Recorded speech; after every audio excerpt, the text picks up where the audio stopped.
pa nang mani na kadoti kanun nagsungsalin zungzal tiang na be mo boy pa natot na kitsun zanin karua kan nakara na katen zungzal kamu mo boy pa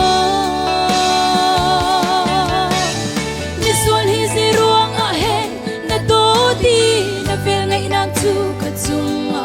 na lang day boy pa na tu amitil ka vunroa na tunga lom lom in ka kau shim lo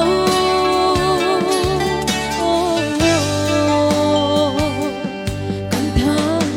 cha boy pa thilian na tua mi ruang lom nang say na sa inang tu kan thang cha mo boy pa kut thir bu im boy pa kan thang chat la kupil bu in boy pa nang tu kan biak lai mo boy pa mi sual hi se ruang a hen na to ti na vel ngai nang tu katsuma na lang day boy pa na tu mi til ka vun roa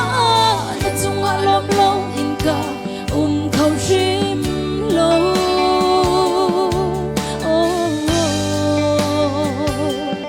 kan thang cha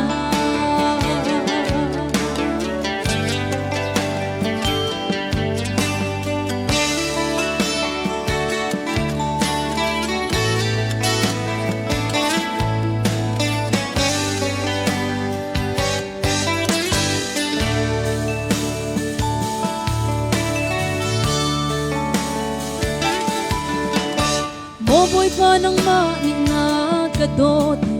kanun nagsungsalin zungzal tiang na be mo boy pa natot na kitsun zanin karua nan nakara na katen zungzal kamu